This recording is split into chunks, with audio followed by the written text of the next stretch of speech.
She had just moved into her dream home, but before she could even unpack her boxes, HOA Karen was banging on her door, screaming at her to leave. The reason?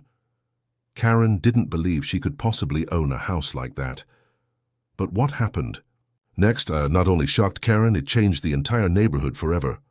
Maya had worked her whole life for this moment. At 38, she was a successful attorney, a single mother who had raised her daughter while balancing night classes and long shifts at a diner. After years of saving, she finally bought her dream house.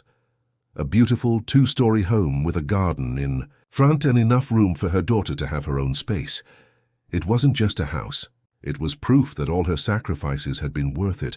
But Maya didn't know that the HOA in this neighborhood was run by Karen Mitchell, a woman who believed she owned not just her house, but every house on the street.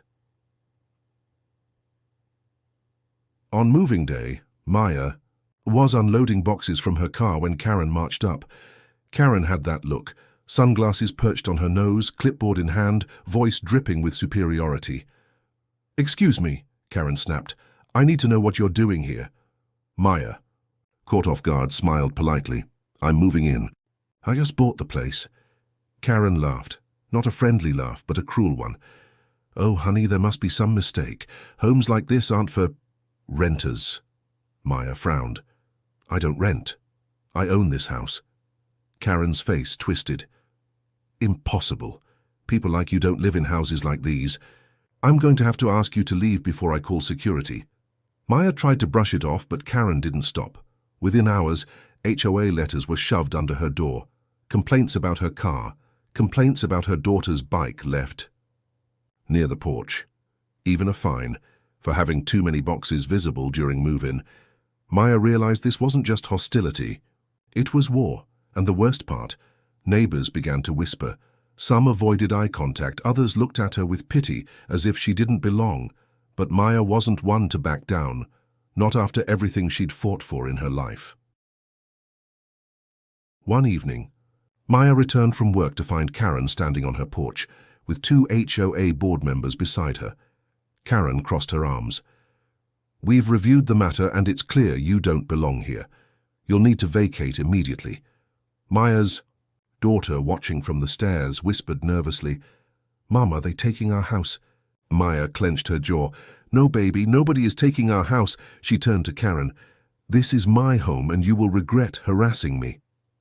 What Karen didn't know was that Maya wasn't just any homeowner. She was a lawyer, and she knew the law inside and out. For weeks, Maya documented everything, the threats, the fines, the discrimination. She filed every letter, recorded every confrontation, even had neighbors secretly testify about Karen's harassment.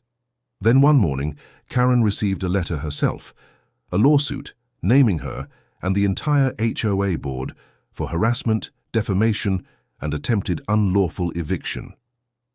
The courtroom was packed. Karen smirked at first, convinced the judge would side with her, but Maya stood tall, evidence in hand. She played recordings of Karen yelling on her porch, showed letters filled with baseless fines. Witnesses confirmed that Maya had been targeted from day one because of who she was. Karen's face drained of color. Her lies crumbled under the weight of undeniable proof. The judge's voice rang out. "This court finds in favor of the plaintiff, Maya Johnson. The HOA is to pay damages of $250,000. Karen Mitchell is hereby removed as HOA president, effective immediately." The HOA thought they could break Maya. Instead, Maya broke them. With the settlement money, she renovated her home, built the garden she always dreamed of, and even started a neighborhood outreach program to help other families stand up against HOA abuse. Karen, she was humiliated, forced to sell her own house after neighbors turned on her. The woman who thought she controlled everything, lost it all. And Maya, she didn't just win a case, she won respect, justice, and peace in the home she had worked so hard to earn. Maya's story is a reminder that bullies only win when we let them. She turned every insult, every threat into fuel. She fought not with fists or anger, but with patience, intelligence, and truth. And in the end, justice wasn't just served, it was undeniable. So what do you think? If HOA Karen tried to kick you out of your own home, would you fight back like Maya? or would you walk away?